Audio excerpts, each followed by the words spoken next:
Hello guys, আজ আমরা রান্না করব টমেটো ভর্তা। তো চলো সবাই উপকরণগুলো দেখে আসি। আদা রসুন বাটা, সয়াবিন তেল, পেঁয়াজ কুচি, গোটা কয়েক কাঁচামরিচ, ধনেপাতা কুচি, হলুদ গুঁড়া, ধনিয়ার গুঁড়া, মরিচ গুঁড়া, হাফ কেজি টমেটো।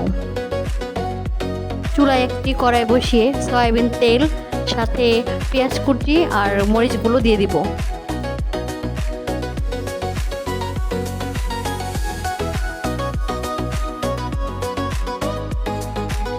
পেঁয়াজগুলো হালকা ভেজে নিব, এরপর 1 কাপ গরম পানি দিব।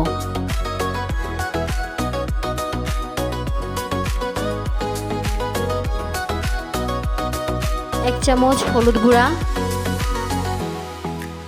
ধনিয়ার গুঁড়া 1 চামচ, মরিচের গুঁড়া 1 চামচ,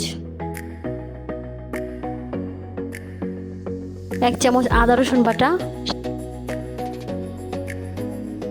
স্বাদ মতো লবণ দিব। ভালোভাবে নাড়াচাড়া করে কিছুক্ষণ কষিয়ে নেব।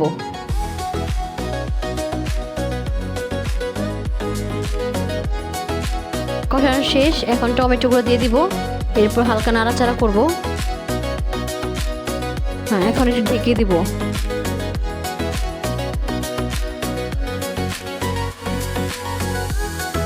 5 মিনিট পর ঢাকনা খুলে ধনেপাতা দিয়ে ভালোভাবে নাড়াচাড়া করব।